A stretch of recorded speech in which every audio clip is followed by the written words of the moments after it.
ഘോഷിക്കും. നീറിടും വേളയിൽ നീ എനിക്കേകിടും നന്മയിൻ നീരുറവ. നീറിടും വേളയിൽ നീ എനിക്കേകിടും നന്മയിൻ നീരുറവ.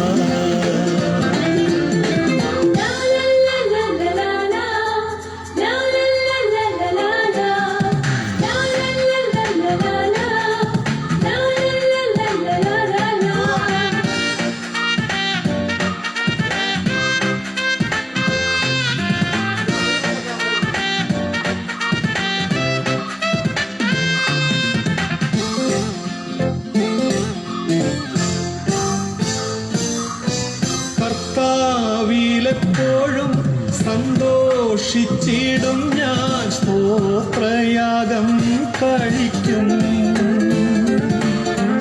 കർത്താവിലെപ്പോഴും സന്തോഷിച്ചിടും ഞാൻ സ്തോത്രയാഗം കഴിക്കും. അവൻ സ്ഥിതി മാറ്റുമ്പോൾ യാക്കോബ് ഘോഷിക്കും, ഇസ്രായേൽ ആനന്ദിച്ചിടും. അവൻ സ്ഥിതി മാറ്റുമ്പോൾ യാക്കോബ് ഘോഷിക്കും, ഇസ്രായേൽ ആനന്ദിച്ചിടും. നീറിടും വേളയിൽ നീ എനിക്കേകിടും നന്മയിൻ നീരുറവ. നീറിടും വേളയിൽ നീ എനിക്കേകിടും നന്മയിൻ നീരുറവ. നീ എൻ്റെ രക്ഷകൻ, നീ എൻ്റെ പാലകൻ, നീ എനിക്കഭയസ്ഥാനം.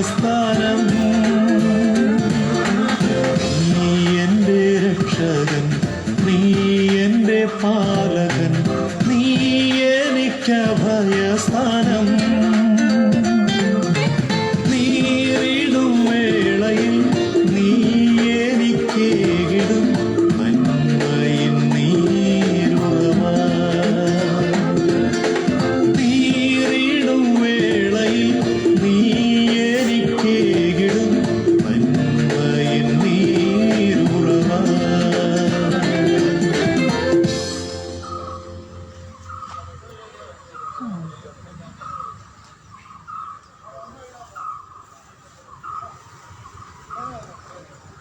Price the Lord.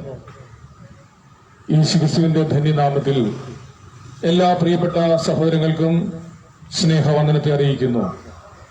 കഴിഞ്ഞ നാളുകളിൽ നിങ്ങൾ നൽകിയ പ്രോത്സാഹനത്തിനും പ്രാർത്ഥനയ്ക്കും അംഗീകാരത്തിനും എല്ലാം പ്രാരംഭമായി തന്നെ നന്ദി പറയട്ടെ. ഈ പ്രദേശങ്ങളിൽ അനവധി തവണ സുവിശേഷം മുഴങ്ങിക്കിട്ടിട്ടുള്ള സ്ഥലമാണ്.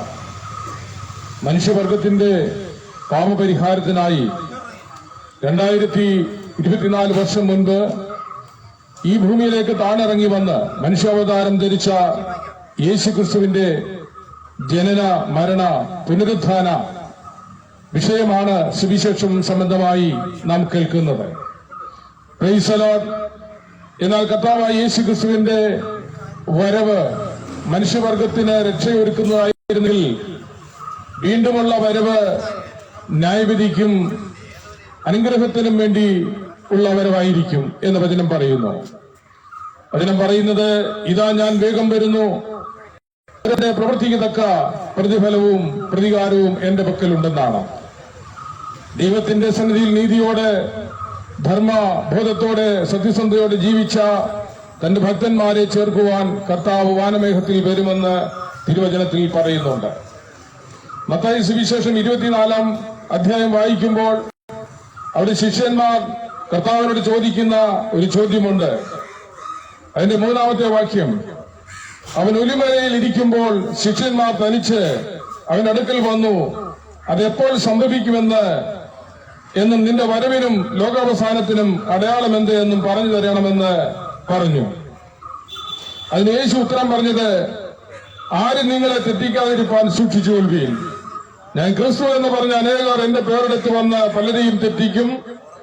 നിങ്ങൾ യുദ്ധങ്ങളെയും യുദ്ധശ്രുതികളെയും കുറിച്ച് കേൾക്കും. ചഞ്ചലപ്പെടാതിരിപ്പാൻ സൂക്ഷിച്ചുകൊള്ളുകയും അത് സംഭവിക്കേണ്ടത് തന്നെ എന്നാൽ അത് അവസാനമല്ല. ജാതി ജാതിയോടും രാജ്യം രാജ്യത്തോടും എതിർക്കും. ക്ഷാമവും ഭൂകമ്പവും അവരുടെ ഉണ്ടാകും. എങ്കിലും ഇതൊക്കെയും ഈറ്റുനോവിന്റെ ആരംഭമത്രേ. അന്ന് അവർ നിങ്ങളെ ഉപദ്രവത്തിന് ഏൽപ്പിക്കും, കൊല്ലുകയും ചെയ്യും. എന്റെ നാമനിമിത്തം സകല ജാതികളും നിങ്ങളെ പകയ്ക്കും. പലരും ഇടറി അന്യോന്യം ഏൽപ്പിച്ചു കൊടുക്കുകയും അന്യോന്യം പകയ്ക്കുകയും ചെയ്യും. കള്ളപ്രവാചകന്മാർ പലരും വന്ന് അനേകരെ തെറ്റിക്കും. അധർമ്മം പെരുകുന്നതുകൊണ്ട് അനേകരുടെ സ്നേഹം തണുത്തുപോകും. എന്നാൽ അവസാനത്തോളം സഹിച്ചു നിൽക്കുന്നവൻ രക്ഷിക്കപ്പെടും. രാജ്യത്തിന്റെ ഈ സുവിശേഷം സകല ജാതികൾക്കും സാക്ഷ്യമായി ഭൂലോകത്തിലൊക്കെയും പ്രസംഗിക്കപ്പെടും. അപ്പോൾ അവസാനം വരും എന്നാണ് കർത്താവ് തന്റെ ശിഷ്യന്മാർക്ക് കൊടുത്ത മറുപടി എന്ന്. എന്നാൽ വീണ്ടും ഈ അന്ത്യകാലത്തിനുള്ള പ്രവചന ലക്ഷ്യങ്ങൾ അല്ലെങ്കിൽ ലക്ഷണങ്ങൾ കർത്താവ് തുടർന്ന് പറയുകയാണ്. എന്നാൽ ദാനിയേൽ പ്രവാചകൻ മുഖാന്തരം അരുളി ചെയ്തതുപോലെ ശൂന്യമാക്കുന്ന മ്ലേച്ഛത വിശുദ്ധ സ്ഥലത്തിൽ നിൽക്കുന്നത് നിങ്ങൾ കാണുമ്പോൾ വായിക്കുന്നവൻ ചിന്തിച്ചുകൊള്ളട്ടെ. അന്ന് യഹൂദിയിലുള്ളവർ മലകളിലേക്ക് ഓടിപ്പോകട്ടെ. വീട്ടിന്മേൽ ഇരിക്കുന്നവർ വീട്ടിലുള്ളത് എടുക്കേണ്ടതിന് ഇറങ്ങരുത്. വയലിലുള്ളവൻ വസ്ത്രമെടുപ്പാൻ മടങ്ങിപ്പോകരുത്. ആ കാലത്തെ ഗർഭിണികൾക്കും മുലകുടിക്കുന്നവർക്കും അയ്യോ കഷ്ടം. എന്നാൽ നിങ്ങളുടെ ഓടിപ്പോക്ക് ശീതകാലത്തോ ശബ്ദത്തിലോ സംഭവിക്കാതിരിപ്പാൻ പ്രാർത്ഥിക്കുകയും. ലോകാരംഭം മുതൽ ഇന്ന് വരെ സംഭവിച്ചിട്ടില്ലാത്തതും ഇനിമേൽ സംഭവിക്കാത്തതുമായ വലിയ കഷ്ടം അന്നുണ്ടാകും. ആ നാളുകൾ ചുരുങ്ങാതിരുന്നാൽ ഒരു ജഡവും രക്ഷിക്കപ്പെടുകയില്ല. വൃദ്ധന്മാർ നിമിത്തമോ ആ നാളുകൾ ചുരുങ്ങും. അന്ന് ആരാലും നിങ്ങളോട് ഇതാ ക്രിസ്തു ഇവിടെ അല്ല അവിടെ എന്ന് പറഞ്ഞാൽ നിങ്ങൾ വിശ്വസിക്കരുത്. കള്ളക്രിസ്തുക്കളും കള്ളപ്രവാചകന്മാരും കഴിയുമെങ്കിൽ എഴുന്നേറ്റ് വന്ന് അതേ വൃദ്ധന്മാരെയും തെറ്റിപ്പാനായി വലിയ അടയാളങ്ങളും അത്ഭുതങ്ങളും കാണിക്കും. ഓർത്തുകൊള്ളുവീൻ, ഞാൻ മുമ്പ് കൂട്ടി നിങ്ങളോട് പറഞ്ഞിരിക്കുന്നു. ആകയാൽ നിങ്ങളോട് അതാ അവൻ മരുഭൂമിയിൽ എന്ന് പറഞ്ഞാൽ പുറപ്പെടരുത്, ഇതാ അറകളിൽ എന്ന് പറഞ്ഞാൽ വിശ്വസിക്കരുത്. മിന്നൽ കിഴക്ക് നിന്ന് പുറപ്പെട്ട് പടിഞ്ഞാറോളം വിളങ്ങുന്നത് പോലെ മനുഷ്യപുത്രന്റെ വരവാകും. ശവമുള്ളിടത്ത് കഴുക്കളുണ്ടാകും. Praise the Lord. ആ കാലത്തെ കഷ്ടം കഴിഞ്ഞ ഉടനെ സൂര്യൻ ഇരുണ്ടുപോകും, ചന്ദ്രൻ പ്രകാശം കൊടുക്കാതിരിക്കും, നക്ഷത്രങ്ങൾ ആകാശത്തു നിന്ന് വീഴും, ആകാശത്തിലെ ശക്തി ഇളകിപ്പോകും. അപ്പോൾ മനുഷ്യപുത്രൻ അടയാളം ആകാശത്ത് വിളങ്ങും. അന്ന് ഭൂമിയിലെ സകല ഗോത്രങ്ങളും പ്രലോഭിച്ചും കൊണ്ട് മനുഷ്യപുത്രൻ ആകാശത്തിലെ മേഘത്തിന്മേൽ മഹാശക്തിയോടും തേജസ്സോടുകൂടി വരുന്നത് നിങ്ങൾ കാണും. അവൻ തന്റെ ദൂതന്മാരെ മഹാകാഹളധ്വനിയോടും കൂടെ അയക്കും. അവർ അവന്റെ വൃദ്ധന്മാരെ ആകാശത്തിന്റെ അറുതി മുതൽ അറുതി വരെ 4 ദിക്കുകളിൽ നിന്നും കൂട്ടിച്ചേർക്കുകയും ചെയ്യും. ഇതാണ് മത്തായി സുവിശേഷം 24-ാം അധ്യായത്തിൽ കാണുന്ന കർത്താവായ യേശു ക്രിസ്തുവിന്റെ വരവിനെ പ്രസ്താവിക്കുന്ന ചില അടയാളങ്ങൾ എന്ന് പറയുന്നത്. നമുക്കറിയാം, ഈ അടയാളങ്ങളെല്ലാം ലോകത്തിൽ ഇന്ന് സംഭവിച്ചുകൊണ്ടിരിക്കുകയാണ്. യുദ്ധങ്ങളും യുദ്ധശ്രുതികളും ഭൂകമ്പങ്ങളും ഒക്കെ വലിയ തോതിൽ അത് നടന്നുകൊണ്ടിരിക്കുന്നു. മഹാവ്യാധികളും മഹാരോഗങ്ങളും പകർച്ചവ്യാധികളും ലോകത്ത് വന്നുകൊണ്ടിരിക്കുകയാണ്. എന്നാൽ അതൊക്കെയും നിയന്ത്രിക്കാൻ കഴിയാത്ത അളവിലേക്ക് മാറ്റപ്പെടുന്ന അനുഭവങ്ങളാണ് നാം കാണുന്നത്. ഒരു ശാസ്ത്രത്തിനും ഒന്നും നിയന്ത്രിക്കാൻ കഴിയാത്ത നിലയിലേക്ക് മഹാവ്യാധികൾ പടർന്നു പിടിക്കുമ്പോൾ അത് കർത്താവായ യേശുക്രിസ്തുവിന്റെ വരവിന്റെ ലക്ഷണമായി തിരുവചനം പ്രഖ്യാപിക്കുന്നുണ്ട്. പ്രിയമുള്ളവരെ, എന്നാൽ ഇതൊക്കെയും ഒരു ഈറ്റുനോവിന്റെ ആരംഭം എന്ന് മാത്രമാണ് വചനം തരുന്ന സൂചന. ഇതിനേക്കാൾ വലിയ കഷ്ടം ഭൂമിയിൽ ഉണ്ടാകും എന്നും തിരുവചനം പറയുന്നുണ്ട്. നമുക്കറിയാം, വായിച്ചു കേട്ടു, അധർമ്മം പെരുകുന്നതുകൊണ്ട് അനേകരുടെ സ്നേഹം തണുത്തുപോകും. എന്നാൽ അവസാനത്തോളം സഹിച്ചു നിൽക്കുന്നവൻ രക്ഷിക്കപ്പെടും. ഇന്ന് ലോകത്തിൽ നാം പത്രം എടുത്തു വായിച്ചാൽ ദിനംതോറും കൊലപാതകങ്ങളും അക്രമവും അഴിമതിയും അനീതിയും ഒക്കെ കാണുന്ന ചിത്രമാണ് കണ്ടുകൊണ്ടിരിക്കുന്നത്. എന്നാൽ മനുഷ്യർക്കാർക്കും നിയന്ത്രിക്കാൻ കഴിയാത്ത നിലയിൽ വലിയ വിപത്തുകൾ ലോകത്തിൽ ഉണ്ടാകുമ്പോൾ നാം ഓർത്തുകൊള്ളണം, മനുഷ്യപുത്രന്റെ വരവ് ഏറ്റവും വാതിൽക്കലായിരിക്കുന്നു എന്ന്. യേശു ക്രിസ്തു പോയതുപോലെ വീണ്ടും വരുമെന്നുള്ള പ്രത്യാശ വചനം തരുന്നുണ്ട്. തന്റെ ഒന്നാം വരവ് പാപികളെ രക്ഷിക്കുവാനായിരുന്നു. ഈ ലോകത്തിൽ മനുഷ്യർക്കാർക്കും വീണ്ടെടുക്കുവാൻ കഴിയാതിരിക്കുമ്പോൾ ഒരുവൻ തന്നെ സ്വന്തം ജീവനെ കൊടുത്ത് മനുഷ്യവർഗത്തെ വീണ്ടെടുക്കുവാൻ ഇടയായി തീർന്നു. നമുക്കറിയാം, പിതാവായ ദൈവം ഈ ലോകത്തെ സൃഷ്ടിച്ചു, മനുഷ്യരെ സൃഷ്ടിച്ചു, അതിൽ വസിക്കേണ്ടതിനുള്ള എല്ലാ സൗകര്യങ്ങളും ഒരുക്കി കൊടുത്ത് മനുഷ്യനെ ഇവിടെയാക്കി. എന്നാൽ ഏദൻ തോട്ടത്തിലായിരുന്ന ആദം ഹവ്വ ദമ്പതിമാർ ദൈവത്തിന് എതിരായി അനുസരണക്കേട് കാണിച്ചതിന്റെ ഫലമായി അവർ ശാപഗ്രസ്തരായി തീർന്നു എന്ന ചരിത്രം നമുക്കറിയാം. എന്നാൽ പിതാവിന്റെ ഹൃദയത്തിലെ നിത്യതയും കരുണയും സ്നേഹവും കാരണം മനുഷ്യവർഗത്തെ വീണ്ടെടുക്കുവാനുള്ള ഒരു പദ്ധതി ആവിഷ്കരിക്കുവാനിടയായി തീർന്നു. അതേസമയം തന്റെ ഏകജാതനായ യേശുക്രിസ്തുവിൽ കൂടിയാണ് ആ രക്ഷ ഒരുക്കുവാനിടയായി തീർന്നത്. കർത്താവായ യേശുക്രിസ്തു ഈ ലോകത്തിൽ നിന്ന് വന്ന മനുഷ്യനായി അവതരിച്ച സംഭവം നമുക്കറിയാം. ഒരു സാധാരണക്കാരായി ഒരു സാധാരണ കുടുംബത്തിൽ ജന്മമെടുത്ത് ഈ ലോകത്തിൽ മനുഷ്യരോടൊത്ത് പാർത്ത് 33 തിരുവർഷക്കാലം ഇവിടെ വസിച്ച മനുഷ്യന്റെ വേദനകളും അവന്റെ യാതനകളും മനസ്സിലാക്കി അവനെ മോചനത്തിനുള്ള മാർഗവും ഒരുക്കി വെച്ച ശേഷമാണ് ഈ ലോകത്തിൽ നിന്ന് കടന്നു പോകുവാനിടയായി തീർന്നത്. യേശുക്രിസ്തുവിന്റെ ജനനവും ജീവിതവും മരണവും പുനരുദ്ധാനവും എല്ലാം മനുഷ്യന് ഏറ്റവും സന്തോഷവും ഏറ്റവും ആഹ്ലാദവും നൽകുന്ന ഒരു സംഭവമാണ്. അത് ദൂതൻ ഇങ്ങനെ പറയുന്നുണ്ട്: സകല ജനതകൾക്കും ഉണ്ടാകുവാനുള്ള മഹാസന്തോഷത്തെ ഞാൻ നിങ്ങളോട് അറിയിക്കുന്നു എന്നാണ് ആട്ടിടയനോട് ദൂതൻ കൊടുത്ത സന്ദേശം. അവിടെ നമുക്കറിയാം, സകല മാനവ ജാതികൾക്കും വേണ്ടിയുള്ള സന്തോഷത്തിന്റെ സുവിശേഷമാണ്, സമാധാനത്തിന്റെ സുവിശേഷമാണ് അവിടെ നൽകുവാനിടയായി തീർന്നത്. മനുഷ്യൻ സമാധാനമില്ലാതെ നെട്ടോട്ടമോടുമ്പോൾ, സന്തോഷമില്ലാതെ ജീവൻ നയിക്കേണ്ടി വരുമ്പോൾ അവയിൽ നിന്നുള്ള പരിഹാരമായി ക്രിസ്തു തീരുകയാണ്. പാപപരിഹാരമായി തന്റെ സ്വന്തം ശരീരത്തിൽ നമ്മുടെ പാപത്തിന്റെ കടം മുഴുവൻ ഏറ്റെടുക്കുകയാണ്. അവന്റെ യാതനാപൂർവമായ ജീവിതം നാം ചിന്തിക്കുമ്പോൾ, അവന്റെ കഷ്ടാനുഭവങ്ങൾ നമ്മുടെ ജീവിതമായി തുലനം ചെയ്യുമ്പോൾ നാം സഹിക്കുന്ന വേദന ഏതുമില്ല എന്ന് മനസ്സിലാക്കുവാനിടയായി തീരും. ഈ ഭൂമിയിലായിരുന്നപ്പോൾ തനിക്ക് തലചായ്ക്കുവാൻ ഒരിടമില്ലായിരുന്നു. എല്ലാവരും തന്നെ തിരസ്കരിച്ചു, കള്ളനും കൊള്ളയും കാരണമെന്ന് പറഞ്ഞ് അവനെ അധിക്ഷേപിച്ചു. എന്നാൽ സത്യസന്ധനും നീതിമാനുമായിരുന്ന ക്രിസ്തുവിനെ അവർ തിരിച്ചറിയാതെ പോയി. പ്രിയമുള്ളവരെ, അന്നത്തെ ജനം പറഞ്ഞത് എന്താണ്? അതെ, ഈ ബർബാസിനെ ഞങ്ങൾക്ക് വിട്ടുതരിക, കള്ളനും കൊള്ളക്കാരനും ചതിയനുമായ ബറാബാസിനെ ഞങ്ങൾക്ക് വിട്ടുതരിക, നീതിമാനും സത്യസന്ധനുമായ ക്രിസ്തുവിനെ ക്രൂശിക്ക എന്ന് പറഞ്ഞുകൊണ്ട് ക്രിസ്തുവിനെ ക്രൂശിക്കുവാനിടയായി തീർന്നു. പ്രിയമുള്ളവരെ, താൻ കൈകാലുകളെ വിരിച്ച് ക്രൂശിന്മേൽ കിടക്കുമ്പോഴും തന്റെ ചിന്ത മാനവരാശിയുടെ വിടുതൽ മാത്രമായിരുന്നു. തന്റെ വേദന താൻ കാര്യമാക്കാതെ പറഞ്ഞു: നിങ്ങൾ എന്നെ ചൊല്ലിക്കരയാതെ നിങ്ങളുടെ മക്കളെയും തലമുറകളെയും നോക്കി കരയുവീൻ. ഇന്ന് വരാനിരിക്കുന്ന ഈ വിപത്തിനെ മുന്നിൽ കണ്ടുകൊണ്ട് ക്രിസ്തു പ്രവചിക്കുകയായിരുന്നു. നിങ്ങളുടെ മക്കൾ ദുർമാർഗത്തിൽ ജീവിക്കുമ്പോൾ, അത് കള്ളിനും കഞ്ചാവിനും മയക്കുമരുന്നിനും മറ്റുള്ള ലഹരി പദാർത്ഥങ്ങളും അടിമപ്പെട്ട് ജീവിക്കുമ്പോൾ അവരെ ഓർത്ത് കരയുവീൻ എന്നാണ് കർത്താവ് പറയുവാനിടയായി തീർന്നത്. അങ്ങനെ ഒരു കാലഘട്ടം ഇന്ന് എത്തിച്ചേർന്നിരിക്കുകയാണ്. മാതാപിതാക്കൾക്കോ സഹോദരങ്ങൾക്കോ സമൂഹത്തിനോ പോലീസ് സേനാ വിഭാഗങ്ങൾക്കോ ഒന്നും നിയന്ത്രിക്കാൻ കഴിയാത്ത ഒരു സമൂഹം ഇന്ന് സ്കൂളുകളിലൊക്കെ വളർന്നു വരികയാണ്. അധ്യാപകർക്ക് അവരെ വീണ്ടും നിയന്ത്രിക്കുവാൻ കഴിയുന്നില്ല.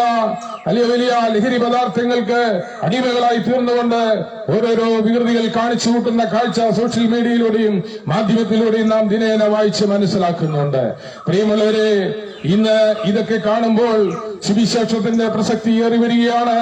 എവിടെയെങ്കിലുമൊക്കെ നിന്ന് ദൈവദാസന്മാർ ദൈവവചനം പ്രഘോഷിക്കുമ്പോൾ വലിയ മാറ്റങ്ങൾ അന്തരീക്ഷത്തിൽ തന്നെ വരുത്തുവാൻ സാധിക്കും. ആരെങ്കിലും ഒരാളെങ്കിലും എവിടെയെങ്കിലും നിന്ന് ഈ വചനം കേൾക്കുമ്പോൾ തന്റെ ജീവിതത്തിന് മാറ്റമുണ്ടാകണമെന്ന് ആഗ്രഹിക്കുമ്പോൾ അവന് ജീവിതത്തിൽ വലിയ മാറ്റങ്ങൾ ഉണ്ടാകുവാനിടയായിത്തീരും. ക്രിസ്തുവിന്റെ വചനം എന്ന് പറയുന്നത് അത് ജീവനുള്ള വചനമാണ്. അനേക മരിച്ചവരെ ജീവിപ്പിക്കുന്ന വചനമാണ്. അസാധ്യങ്ങളെ സാധ്യമാക്കുന്ന തിരുവചനങ്ങൾ വായിക്കുകയും അത് പഠിപ്പിക്കുകയും അതിനുവേണ്ടി പ്രാർത്ഥിക്കുകയും ചെയ്യുമ്പോൾ സമൂഹത്തിൽ വലിയ മാറ്റങ്ങൾ ഉണ്ടാകുവാനിടയായിത്തീരും. ഇന്ന് പകൽ ഈ നമ്മുടെ രാജ്യത്തിന് വന്നിരിക്കുന്ന ഇപ്പോഴത്തെ അവസ്ഥ നിസാരമായി കാണാതെ ഉണർന്ന് പ്രാർത്ഥിക്കുവാനും അതിനുവേണ്ടി ജാഗരിക്കുവാനും അതിനുവേണ്ടി അത് മാറ്റങ്ങൾ ഉൾക്കൊള്ളുവാനുള്ള സാഹചര്യങ്ങൾ പുതുതലമുറകൾക്ക് ഒരുക്കി കൊടുക്കുവാനും നാം ബാധ്യസ്ഥരാണ്. ഇന്ന് പകൽക്കാലം പ്രിയമുള്ളവരാകിയാൽ തിരുവചനം പറയുന്നത് പോലെ ഇപ്പോഴാകുന്ന സുപ്രസാദകാലം, ഇപ്പോഴാകുന്ന രക്ഷാ ദിവസം, അത് എന്ന് പറയുന്ന ദിവസത്തിൽ നീ നിന്റെ ഹൃദയത്തെ കഠിനമാക്കാതെ മുന്നോട്ട് വന്ന് മാനസാന്തരപ്പെടുവാനാണ് തിരുവചനം പറയുന്നത്. അവനെ കൈക്കൊണ്ട് അവന്റെ നാമത്തിൽ വിശ്വസിക്കുന്ന ഏവർക്കും ദൈവമക്കളായി തീരുവാൻ അതേ ദൈവം അവസരമൊരുക്കുകയാണ്. നമ്മുടെ ജീവിതത്തിൽ നിശ്ചയമായിട്ടും തെറ്റുകുറ്റങ്ങൾ സംഭവിക്കും. അതെ, എന്നാൽ കുറ്റങ്ങൾ സംഭവിക്കാത്തതല്ല ജീവിതം. എന്നാൽ അത് കണ്ടെത്തി അതിനെ തിരുത്തുകയും അതിൽ നിന്ന് മറികടക്കുവാൻ ശ്രമിക്കുന്നതാണ് വിവേകം എന്ന് പറയുന്നത്. സർവശക്തന്റെ വിവേകം നമുക്ക് ലഭിക്കുമ്പോൾ ഏത് പ്രാകൃതമായ ജീവിതത്തിൽ നിന്നും മാറ്റങ്ങൾ ഉൾക്കൊള്ളുവാൻ മനുഷ്യനെ സാധിക്കുവാൻ ഇടയായിത്തീരുന്നു. നമുക്കറിയാം, ശൗൽ എന്ന് പറയുന്ന ഒരു വ്യക്തി ക്രിസ്തുവിനെതിരായി പ്രവർത്തിച്ചിരുന്നവനും ഒരിക്കലും ക്രിസ്തുവിന്റെ അതേ അനുകാരിയായി തീരുവാനെന്ന് സങ്കല്പിക്കുമ്പോഴും കഴിയാത്ത ഒരു മനുഷ്യനായിരുന്നു. ക്രിസ്തീയ വർഗത്തെ പീഡിപ്പിക്കുകയും അതെതിരായി പ്രവർത്തിക്കുകയും ചെയ്യുന്ന തന്നെ യേശു ക്രിസ്തു ഒരിക്കൽ ഡമാസ്കസിന്റെ പടിവാതിൽക്കൽ വെച്ച് തന്നെ സന്ദർശിക്കുവാനിടയായി തീർന്നു. എനിക്ക് ചുറ്റും ഒരു വെളിച്ചം മിന്നുകയും ആ വെളിച്ചം കണ്ണിലടിച്ചു താൻ കരയിൽ വീഴുകയും ചെയ്തു. അപ്പോൾ ക്രിസ്തു ചോദിക്കുന്നൊരു വചനമുണ്ട്, അങ്ങനെ നീ മുള്ളിന് നേരെയാണ് ഉദയ്ക്കുന്നത്, നീ എന്നെ ഉപദ്രവിക്കുന്നത് എന്ത് എന്നുള്ള ചോദ്യവുമായി കർത്താവ് ആ മനുഷ്യനെ എതിടുകയാണ്. പ്രിയമുള്ളവരെ, എന്നാൽ പിന്നത്തേതിൽ തനിക്ക് വലിയൊരു മാറ്റം സംഭവിച്ച് ലോകത്തിന്റെ പ്രകാശമായി തീരുകയാണ്. അനേകർക്ക് സുവിശേഷം വിതറുന്ന ഒരു വെളിച്ചമായി താൻ രൂപാന്തരപ്പെടുന്നത് പിന്നീട് വേദപുസ്തകത്തിൽ നാം വായിച്ച് മനസ്സിലാക്കുന്നു. പ്രൈസല തന്റെ ജീവിതവും രക്തസാക്ഷിത്വം ഭരിച്ചുകൊണ്ട് അനേകർക്ക് മാതൃകയായി തീർന്നുവെന്ന് ചരിത്ര സംഭവങ്ങൾ വിളിച്ചു പറയുന്നു. പ്രിയമുള്ളവരെ, കർത്താവ് ഈ ലോകത്തിൽ രക്ഷയൊരുക്കിയതിനു ശേഷം അതേ സ്വർഗാരോഹണം ചെയ്ത സംഭവം നമുക്കറിയാം. പോകുമ്പോൾ താൻ പറയുന്നുണ്ട്, ഞാൻ പോകുന്നത് പോലെ തന്നെ മടങ്ങി വരും. പ്രൈസല പ്രത്യാശ ഇന്ന് നമ്മുടെ ഹൃദയത്തിലുണ്ട്. നമ്മെ സ്നേഹിക്കുന്ന നമ്മുടെ സ്നേഹിതൻ മടങ്ങി വരുവാൻ പോകുന്നു. നമുക്ക് വേണ്ടി ജീവനെ അർപ്പിച്ച മനുഷ്യൻ ഇതാ മടങ്ങി വരാൻ പോകുന്നു. ആ പ്രത്യാശയാണ് മനുഷ്യരാശിക്ക് നൽകുന്ന പ്രകാശ ദീപം എന്ന് പറയുന്നത്. Price the Lord. പ്രിയമുള്ളവരെ, ആരെങ്കിലും ഒരുപക്ഷെ ഈ ലോകത്തിൽ നല്ല മനുഷ്യർക്ക് വേണ്ടി ജീവത്യാഗം ചെയ്യാൻ തയ്യാറായേക്കാം. എന്നാൽ പാപികളും ദുഷ്ടന്മാരും കൊള്ളരുതാത്തവരുമായ നമുക്ക് വേണ്ടി സ്വജീവനെ അർപ്പിച്ചു എന്നുള്ളതാണ് മറ്റുള്ളവരിൽ നിന്നും വ്യത്യസ്തനാക്കി മാറ്റുന്ന അതേ വിഷയമെന്ന് പറയുന്നത്. നമ്മുടെ പാവങ്ങൾക്ക് വേണ്ടി, പാപമോചനത്തിന് വേണ്ടി, വീണ്ടെടുപ്പിന് വേണ്ടി, നമ്മുടെ അതേ എല്ലാ സമഗ്രമായ രക്ഷയ്ക്ക് വേണ്ടി യേശു ക്രിസ്തു കാൽവരിക്കുന്നിൽ യാഗമായി തീരുവാനിടയായി തീർന്നു. ഹല്ലേലൂയ. താൻ മരിച്ച് 3 ദിവസം കല്ലറയ്ക്കുള്ളിൽ അടക്കപ്പെടുകയും എന്നാൽ ദൈവത്തിന്റെ മഹാശക്തിയാൽ, പുനരുദ്ധാന ശക്തിയാൽ 3-ാം ദിവസം കല്ലറകളെ ഭേദിച്ച് ഉയർത്തെഴുന്നേറ്റ് തന്റെ ശിഷ്യന്മാർക്ക് പ്രത്യക്ഷപ്പെടുവാനിടയായി തീർന്നു. പ്രിയമുള്ള കർത്താവ് പിന്നീട് സ്വർഗാരോഹണം ചെയ്ത് സ്വർഗത്തിലേക്ക് കരേറിപ്പോയി. ആ സ്വർഗരാജ്യത്തിൽ ഇന്ന് നമുക്ക് വേണ്ടി മധ്യസ്ഥ അണച്ചുകൊണ്ടിരിക്കുകയാണ്. സകല മനുഷ്യർക്കും വേണ്ടി വീണ്ടെടുപ്പ് മാർഗം ഒരുക്കിയ കർത്താവിന്റെ അതേ ഉത്തരവാദിത്തം എന്ന് പറഞ്ഞാൽ ഇന്ന് നമുക്ക് വേണ്ടി ഇടയിൽ നിന്ന് പ്രാർത്ഥിക്കുകയാണ്. ഇന്ന് ആ പരിശുദ്ധാത്മാവിനെ ഭൂമിയിൽ അയച്ചിട്ടുണ്ട്. പരിശുദ്ധാത്മാവ് തന്റെ പ്രവൃത്തി ആരംഭിച്ചു, അത് തുടർന്നുകൊണ്ടിരിക്കുകയാണ്. യേശു ക്രിസ്തു ഇങ്ങനെ പറഞ്ഞു, നിങ്ങൾ ശക്തി ലഭിച്ചിട്ട് യെരൂശലേമിലും യഹൂദിയിലും ശമരിയിലും ലോകത്തിന്റെ അതിർത്തികൾ വരെയും എന്റെ സാക്ഷികളായി തീരുമെന്ന്. നിങ്ങൾ ശക്തി ലഭിച്ചിട്ട് എന്റെ സാക്ഷികളായി തീരുമെന്ന് കർത്താവ് പറയുമ്പോൾ ആ ശക്തിക്ക് വേണ്ടി, പിതാവിനോട് കേട്ട വാഗ്ദത്തത്തിന് വേണ്ടി നിങ്ങൾ കാത്തിരിക്കണമെന്നും ശിഷ്യന്മാരോട് കർത്താവ് മുൻകൂട്ടി പറഞ്ഞിരുന്നു. അതിൻ പ്രകാരം കർത്താവിന്റെ സ്വർഗാരോഹണ ശേഷം ഭൂമിയിൽ 120 ഒരു സംഘം കൂടിയിരിക്കുകയും പരിശുദ്ധാത്മാവിനെ ഞങ്ങളുടെ മധ്യത്തിലേക്ക് അയക്കണമേ പിതാവേ എന്ന് പറഞ്ഞ് പ്രാർത്ഥിച്ചുകൊണ്ടിരിക്കുമ്പോൾ ആകാശത്തു നിന്നും ഒരു കൊടിയ കാറ്റടിക്കുകയും വിളർന്നിരിക്കുന്ന അഗ്നിനാഭുകൾ ഓരോരുത്തരുടെ മേൽ പതിയുകയും ചെയ്തു. അങ്ങനെ അവർ ശക്തരായി തീർന്നു. അവർ പ്രവചിക്കുകയും അന്യഭാഷകളിൽ സംസാരിക്കുകയും ചെയ്തു എന്ന് വചനത്തിൽ രേഖപ്പെടുത്തിയിരിക്കുന്നു. പ്രിയമുള്ളവർ, എങ്ങനെയെങ്കിൽ വചനം ഇന്ന് നമ്മളെ സ്വതന്ത്രമാക്കുന്ന വചനമാണ്. യഥാർത്ഥത്തിൽ യേശു ക്രിസ്തു നിങ്ങളെ സ്വതന്ത്രമാക്കിയാൽ നിങ്ങൾ സ്വതന്ത്രമാക്കപ്പെടുമെന്നാണ് തിരുവചനം പറയുന്നത്.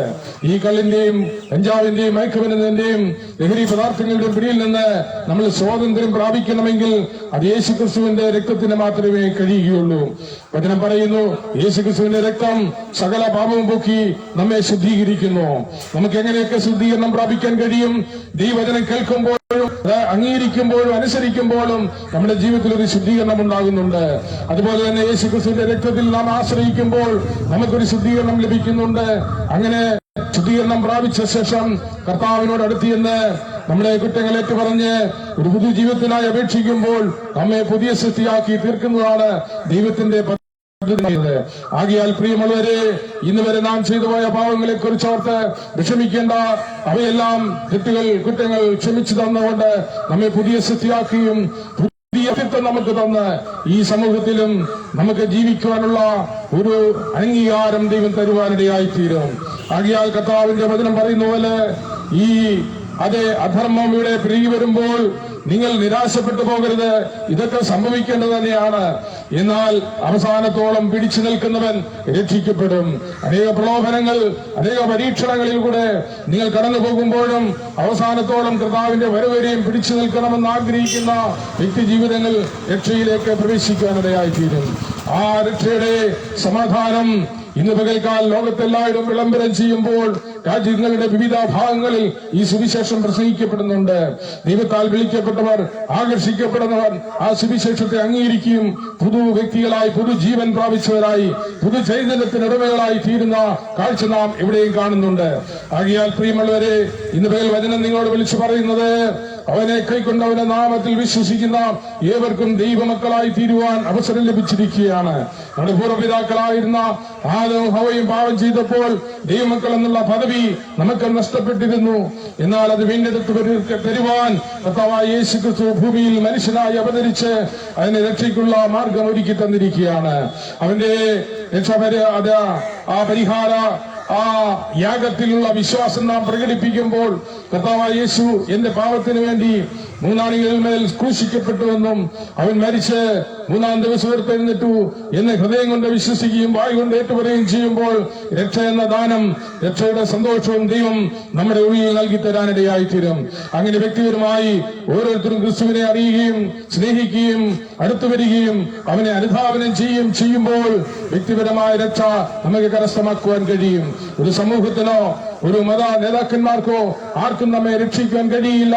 എന്നാൽ യഥാർത്ഥത്തിൽ ദൈവത്തിന് മാത്രമേ നമ്മെ ഓരോരുത്തരെയും രക്ഷിക്കുവാനും രക്ഷ നിലനിർത്തിക്കൊണ്ട് നിത്യത വരെ കൊണ്ടെത്തിക്കുവാനും സാധിക്കുകയുള്ളൂ. ആകിയാൽ നമുക്ക് വേണ്ടി ദൈവം ഒരുക്കിയിരിക്കുന്ന ആ നിത്യസ്വർഗത്തിന് അവകാശികളായി തീരണമെന്ന് ദൈവം നമ്മെ ആഗ്രഹിച്ചുകൊണ്ടാണ് സുവിശേഷത്തിന്റെ പ്രഖ്യാപനം ലോകമെല്ലായിടവും നടത്തിവരുന്നത്. Praise the Lord. അതെ, നിങ്ങൾ ശക്തി ലഭിച്ചിട്ട് ലോകത്തിന്റെ വിവിധ ഭാഗങ്ങളിൽ എന്റെ സാക്ഷികളായി തീരുമെന്ന് കർത്താവ് പറഞ്ഞതുപോലെ തന്നെ ആ പരിശുദ്ധാത്മാവിനെ പ്രാപിച്ച ശിഷ്യന്മാർ ലോകത്തിന്റെ വിവിധ ഭാഗങ്ങളിലേക്ക് പുറപ്പെടുകയും സുവിശേഷ പ്രഘോഷണത്തിൽ പങ്കാളിത്തം വഹിക്കുകയും ചെയ്തു. അങ്ങനെ ഇന്ന് നാം കാണുന്നത് പോലെ സുവിശേഷത്തിന്റെ വ്യാപനം സകല രാജ്യങ്ങളിലും നടന്നുകൊണ്ടിരിക്കുകയാണ്. 194 രാജ്യങ്ങളിലും കർത്താവായ യേശുക്രിസ്തുവിന്റെ അതേ ശിഷ്യത്വത്തെ അംഗീകരിക്കുന്ന, സുവിശേഷത്തെ അംഗീകരിക്കുന്ന അനേകരുണ്ട്. ഇത് സ്നേഹത്തിന്റെ, സമാധാനത്തിന്റെ, സന്തോഷത്തിന്റെ സുവിശേഷമാകിയാൽ ഇതാർക്കും ഒരു ഉപദ്രവം ചെയ്യുന്നില്ല, ഇതാർക്കും ഒരു ദോഷം പ്രവർത്തിക്കുന്നില്ല, ആരെയും അതേ തങ്ങളുടെ വ്യക്തിത്വത്തെ ശിഥിലമാക്കുവാൻ അനുവദിക്കുന്നില്ല. എന്നാൽ പുതിയ സൃഷ്ടിയാക്കിക്കൊണ്ട് പുതുമയാർന്ന ജീവിതം വാഗ്ദത്തം ചെയ്യുകയാണ് ഓരോ വ്യക്തിക്കും ഈ സുവിശേഷം ചെയ്യുന്നത്. ഇന്ന് പകൽക്കാലം അവനെ കൈക്കൊണ്ടവന്റെ നാമത്തിൽ വിശ്വസിക്കുന്ന ഏവർക്കും ദൈവമക്കളാകുവാൻ അവസരം തന്നിരിക്കുന്നു എന്ന് പറയുമ്പോൾ ആ അവസരത്തെ തക്കത്തിൽ ഉപയോഗിക്കുവാൻ നമുക്ക് കഴിയട്ടെ. പ്രിയമുള്ളവരെ, നമ്മുടെ രാജ്യത്തിന് വേണ്ടി, ദേശത്ത് സംഭവിച്ചുകൊണ്ടിരിക്കുന്ന അനിഷ്ട സംഭവങ്ങൾക്ക് വേണ്ടി ഇതിൽ നിന്ന് പ്രാർത്ഥിക്കേണ്ടത് മാതാപിതാക്കളായ നമ്മുടെ ഓരോരുത്തരുടെയും കടമയാണ്. Price the Lord. മനുഷ്യവർഗം നശിച്ചു പോകുന്നതിനേക്കാൾ അവർ മടങ്ങി വരുവാനുള്ള ആഹ്വാനം നൽകുന്ന സുവിശേഷത്തെ അംഗീകരിക്കുവാനുള്ള കൃപ ദേശത്ത് വ്യാപരിക്കട്ടെ. ഇന്ന് പിൽക്കാലം വേദപുസ്തകം എന്ന് പറയുന്നത് ഒരു മതഗ്രന്ഥമല്ല, മനുഷ്യന്റെ പുരോഗതിക്കും മാറ്റത്തിനും വഴിതെളിക്കുന്ന സമഗ്രമായ ആശയവിനിമയം ചെയ്യുന്ന ഗ്രന്ഥമാണ് വേദപുസ്തകം എന്ന് പറയുന്നത്. ഏത് മനുഷ്യനും അത് വായിച്ചു ഉൾക്കൊള്ളുവാനും സ്വയം മാറ്റങ്ങൾ വരുത്തുവാനും കഴിയുന്ന നിലയിലാണ് അത് സംവിധാനം ചെയ്തിരിക്കുന്നത്. ആകയാൽ ഇന്ന് പകൽ ദൈവജനത്തെ ഉൾക്കൊള്ളുവാനും സ്വീകരിക്കുവാനുള്ള ഒരു വലിയ മനസ്സ് നമുക്കുണ്ടാകേണ്ടതിന് വേണ്ടി ദൈവത്തോടായി പ്രാർത്ഥിക്കാം. നമ്മുടെ രാഷ്ട്രത്തിന് വേണ്ടി പ്രാർത്ഥിക്കാം, ദേശത്തിന് വേണ്ടി പ്രാർത്ഥിക്കാം, തലമുറകൾക്ക് വേണ്ടി പ്രാർത്ഥിക്കാം. നമ്മുടെ പ്രാർത്ഥന മുഖാന്തരം ദേശത്തിന് വലിയ മാറ്റങ്ങൾ ഉണ്ടാകട്ടെ. Price the Lord. ഇന്ന് പകൽ പ്രിയമുള്ളവരെ, പൈനാവൻ പ്രദേശത്ത് വന്ന് അല്പസമയം ഈ സുവിശേഷ പ്രഘോഷണം ചെയ്യുവാൻ ദൈവം അവസരം തന്നിൽ ഞാൻ ദൈവത്തെ സ്തുതിക്കുന്നു, വാഴ്ത്തുന്നു. Price the Lord. സുവിശേഷം കേട്ട നിങ്ങൾ എല്ലാവരും ഈ സുവിശേഷത്താൽ അനുഗ്രഹീതരായി തീരുവാൻ വേണ്ടി ഞാൻ ആദ്യം പ്രത്യാശിക്കുന്നു. നമ്മുടെ ദേശം അനുഗ്രഹമായി തീരട്ടെ, നമ്മുടെ രാഷ്ട്രം അനുഗ്രഹമായി തീരട്ടെ, സമാധാനവും സന്തോഷവും അതേ അഭിവൃദ്ധിയുമുള്ള നല്ല നാളുകൾ ഉണ്ടാകട്ടെ. നമ്മുടെ തലമുറകൾ മദ്യപാനത്തിൽ നിന്നും പുകവലിയിൽ നിന്നും മറ്റുള്ള എല്ലാ ലഹരി പദാർത്ഥങ്ങളുടെ ഉപയോഗങ്ങളിൽ നിന്നും മടങ്ങി വന്ന് നല്ല പൗരന്മാരായി തീരുവാൻ കഴിയട്ടെ എന്ന് നമുക്ക് പ്രാർത്ഥിക്കുകയും അവർക്ക് വേണ്ടി ആശംസിക്കുകയും ചെയ്യാം. അവർക്ക് വേണ്ടതായ കൗൺസിലിംഗ്, ഉപദേശങ്ങൾ, നിർദ്ദേശങ്ങൾ കൊടുത്ത് നേരായ മാർഗത്തിലേക്ക് നയിക്കുവാനുള്ള ഒരു പൗരബോധം നമുക്ക് എല്ലാവർക്കും ഉണ്ടായിരിക്കട്ടെ. ഇന്ന് പകൽ പ്രിയമുള്ളവരെ, പത്രം വായിക്കുമ്പോൾ വളരെ ഞെട്ടിക്കുന്ന സംഭവങ്ങൾ നാം കാണുകയാണ്. ഒരു ചെറുപ്പക്കാരായ യുവാക്കൾ മാതാപിതാക്കളെ വെട്ടിക്കൊല്ലുക, ബന്ധുക്കളെ അത് കൊല്ലുക, കൊലപാതകവും കൊല്ലുകയും ഒക്കെ ചെയ്യുവാൻ ഒരു മടിയുമില്ലാത്ത ഒരു ജനത ആവിർഭവിച്ചുകൊണ്ടിരിക്കുകയാണ്. ഇതിന് മാറ്റം സംഭവിച്ചേ പറ്റുകയുള്ളൂ. അങ്ങനെ കഴിയണമെങ്കിൽ അത് നമ്മൾ അവർക്ക് വേണ്ടി ഇതിൽ നിന്ന് പ്രാർത്ഥിക്കണം. പ്രാർത്ഥനയോടും കണ്ണുനീരോടും കൂടി അപേക്ഷിക്കുന്ന ഏത് കാര്യവും പിതാവ് സാധ്യമാക്കി തീരുമെന്ന് നമുക്കറിയാം. ഇന്ന് പകൽ പ്രിയമുള്ളവരാകിയാൽ സമഗ്രമായ മാറ്റത്തിന് വേണ്ടി ഒരു വലിയ ആ മാറ്റത്തിന് വേണ്ടി ആഗ്രഹിച്ചുകൊണ്ട് പ്രാർത്ഥിച്ചുകൊണ്ട് പ്രവർത്തിക്കുമ്പോൾ നിശ്ചയമായും ദൈവം നമ്മെ കൈവിടുകയില്ല. വചനം പറയുന്നു, ഞാൻ നിങ്ങളെ ഒരു നാളും കൈവിടുകയോ ഉപേക്ഷിക്കുകയില്ല, ലോകാവസാന നാളോളം എല്ലാ നാളും ഞാൻ നിങ്ങളോട് കൂടെ ഉണ്ടായിരിക്കും. Price the Lord. അന്ത്യം വരെ കാത്തു സൂക്ഷിക്കുന്ന ആ സ്നേഹിതനായ ക്രിസ്തുവിന്റെ രക്തം നമുക്ക് വേണ്ടി ഗുണകരമായി സംസാരിക്കുകയാണ്. ദോഷമൊന്നും ചെയ്യാത്ത നിർദോഷവാനായ യേശു ക്രിസ്തുവിന്റെ രക്തം നമ്മെ കഴുകി ശുദ്ധീകരിക്കും, നമ്മെ പുതിയ വ്യക്തിത്വങ്ങളാക്കി തീർക്കുമെന്ന് വചനം നമുക്ക് ഉറപ്പു തരുന്നുണ്ട്. ആകിയാൽ ഇന്ന് പകൽ പ്രിയമുള്ളവരെ, നിരവധി സുവിശേഷങ്ങൾ നമ്മൾ കേട്ടിട്ടുണ്ട്, അനവധി സമയങ്ങൾ നമുക്ക് ലഭിച്ചിട്ടുണ്ട്. നാളെ നമുക്ക് ഇനി ഒരു ദിവസം ഉണ്ടാകുമോ എന്ന് ആർക്കും പറയുവാൻ സാധ്യമല്ല. ആകിയാൽ വചനം പറയുന്നു, ഇപ്പോഴാകുന്നു മടങ്ങി വരേണ്ടത്, ഇപ്പോഴാകുന്നു മനസ്സാന്തരപ്പെടേണ്ടത്, ഇപ്പോഴാകുന്നു അനുഭവിക്കേണ്ടത്, ഇപ്പോഴാകുന്നു ഏറ്റുപറയേണ്ടത്. നമ്മുടെ കുറവുകൾ, ദേശത്തിന്റെ കുറവുകൾ ഒക്കെ ഏറ്റുപറഞ്ഞ് ഓരോ പുതിയ പാത തെളിയിച്ചു തരുവാൻ ദൈവത്തോടായി പ്രാർത്ഥിക്കാം. പ്രിയമുള്ളവരെ, കേട്ട സുവിശേഷത്തിന്റെ മുൻപിൽ നമ്മെ തന്നെ ഏൽപ്പിച്ച് നമുക്കൊരു നിമിഷം പ്രാർത്ഥിക്കാം. ഞങ്ങളെ അതിവാത്സല്യമായി സ്നേഹിക്കുന്ന സ്വർഗ്ഗസ്ഥ പിതാവേ, ഈ പ്രദേശത്തെ വീണ്ടും ഒരു പ്രാവശ്യം കൂടി സത്യസുവിശേഷത്തെ പ്രസ്താവിക്കുവാൻ ദൈവം നൽകിയ അവസരത്തിനായി സ്തോത്രം ചെയ്യുന്നു. യേശുക്രിസ്തുവിന്റെ മടങ്ങിവരനെ കുറിച്ചുള്ള പ്രത്യാശയുടെ വചനങ്ങൾ ഇവിടെ വിതയ്ക്കുവാൻ ദൈവം അനുവദിച്ചതായി സ്തോത്രം ചെയ്യുന്നു. ഒരു കർത്താവായ യേശുക്രിസ്തുവിന്റെ മടങ്ങിവരവുണ്ടെന്നും തന്നെ വിശ്വസിക്കുന്ന പ്രത്യാശയുടെ കാത്തിരിക്കുന്ന ജനത്തെ ചേർക്കുവാൻ വരുന്നെന്നുള്ള ആ നല്ല സന്ദേശത്തെ ജനത്തിന്റെ നടുവിൽ കേൾപ്പിക്കുവാൻ അവസരം തന്നതിനായി സ്തോത്രം ചെയ്യുന്നു. അധർമ്മം പെരുകുന്നുകൊണ്ട് അനേകരുടെ സ്നേഹം തണുത്തുപോകും, അതുകൊണ്ട് അവസാനത്തോളം പിടിച്ചേൽക്കും, രക്ഷിക്കപ്പെടുമെന്നും കേൾപ്പിച്ച വചനത്തിനായി സ്തോത്രം. അനേകരുടെ അധർമ്മ പ്രവൃത്തികൾ കണ്ട് അതിലേക്ക് ചാഞ്ഞു വീഴുവാനല്ല കർത്താവെ, ആ പിടിച്ചു നിൽക്കുവാനുള്ള ശക്തിയും ബലവും നിന്റെ ജനത്തിന് നീ കൊടുക്കണമേ എന്ന് ദൈവത്തോട് പ്രാർത്ഥിക്കുന്നു. ഞങ്ങളുടെ ഇന്ത്യ രാജ്യത്തിന് വേണ്ടി പ്രാർത്ഥിക്കുന്നു. ഞങ്ങളുടെ പ്രധാനമന്ത്രി, ഞങ്ങളുടെ പ്രസിഡന്റ്, മറ്റ് കേന്ദ്രമന്ത്രിമാർ എന്നിവരെല്ലാം ഓർക്കുന്നു. 28 സംസ്ഥാനങ്ങളിലെ മുഖ്യമന്ത്രിമാർ, കർത്താവെ, ഞങ്ങളുടെ എല്ലാ ഭരണകർത്താക്കളെയും ഓർത്ത് പ്രാർത്ഥിക്കുന്നു. ഞങ്ങൾക്ക് വേണ്ടി സേവനമനുഷ്ഠിക്കുന്ന ഭടന്മാർ, അതിർത്തികൾ കാവൽ ചെയ്യുന്ന ഭടന്മാർ എന്നിവരെല്ലാം ഓർത്ത് പ്രാർത്ഥിക്കുന്നു. ഞങ്ങൾക്ക് വേണ്ടി സേവനം ചെയ്യുന്ന, ആതിര രംഗത്ത് പ്രവർത്തിക്കുന്ന എല്ലാ സേവന തൽപരരായവരെയും ഓർത്ത് പ്രാർത്ഥിക്കുന്നു. ഈ കേരളത്തിന്റെ മുഖ്യമന്ത്രിക്കായി സ്തോത്രം. ഞങ്ങൾക്ക് വേണ്ടി ഭരണം ചെയ്യാൻ ആവശ്യമായിരിക്കുന്ന ബുദ്ധിയും ജ്ഞാനും കൃപയും കൊടുക്കണമേ. സകല ജനത്തിനും നന്മയ്ക്കുതകുന്ന ഭരണമാക്കി അത് തീർക്കണമേ എന്ന് ദൈവത്തോട് പ്രാർത്ഥിക്കുകയാണ്. സമാധാനവും സന്തോഷവും ഈ ദേശത്ത് നിലനിൽക്കുമാറ് കർത്താവേ, ഞങ്ങളുടെ വിദ്യാർത്ഥി സമൂഹത്തിൽ മാറ്റങ്ങൾ വരുത്തണമേ. അല്ലെങ്കിൽ ഞങ്ങളുടെ കുഞ്ഞുങ്ങൾ പാപത്തിൽ വീണുപോകാതെ, അവർ ലഹരി പദാർത്ഥങ്ങളിൽ കുടുങ്ങി കഴിയാതെ, കർത്താവേ, സ്വയം കൊലപാതകങ്ങളും മറ്റുള്ള സ്വയമരണങ്ങളും മറ്റുള്ള തിന്മകളും അക്രമങ്ങളും അഴിച്ചുവിടുന്നവരായി തീരാതെ സമാധാനകാംക്ഷികളും കർത്താവേ, സൗമ്യതയുള്ളവരും സത്യം പാലിക്കുന്നവരുമായി തീരുന്ന ഒരു ജനതയാക്കി രൂപാന്തരപ്പെടുത്തേണ്ടതിനു വേണ്ടി പ്രാർത്ഥിക്കുന്നു. ഇന്ന് പകൽ പൈനാളിലെ ഈ ദേശനിവാസികൾക്ക് വേണ്ടി എല്ലാം പ്രാർത്ഥിക്കുന്നു. കർത്താവ്, ഈ ജനതയെ, ഇവരുള്ള കുടുംബങ്ങളെയൊക്കെ കാത്തു പരിപാലിക്കണമേ, ദൈവം സൂക്ഷിക്കണമേ, ദൈവത്തോട് പ്രാർത്ഥിക്കുന്നു. അവങ്കിലേക്ക് നോക്കുന്ന മുഖം പ്രകാശിതമായി തീരും, അവിടെ മുഖം ലജിച്ചു പോകുകയില്ലെന്ന് എഴുതപ്പെട്ട തിരുവചനത്താൽ ഞങ്ങളെ എല്ലാവരെയും അവിടുന്ന് കാത്തു സൂക്ഷിക്കണം, പരിപാലിക്കണം. ഞങ്ങൾക്ക് ആവശ്യമായ എല്ലാ നന്മകളും തന്ന് അവിടുന്ന് സഹായിക്കണമെന്ന് ദൈവത്തോട് പ്രാർത്ഥിക്കുന്നു. അവിടെ പ്രാർത്ഥന യാതിനെ കേട്ടതുകൊണ്ട് സ്തോത്രം. യേശു ക്രിസ്തുവിൻ നാമത്തിൽ തന്നെ ആമേൻ. അല്പസമയം ഈ സുവിശേഷത്തെ ശ്രദ്ധിച്ചുകൊണ്ടിരുന്ന നിങ്ങളുള്ള എന്റെ നന്ദിയും സ്നേഹം അറിയിക്കുന്നു. ദൈവം നമ്മെ അനുഗ്രഹിക്കട്ടെ.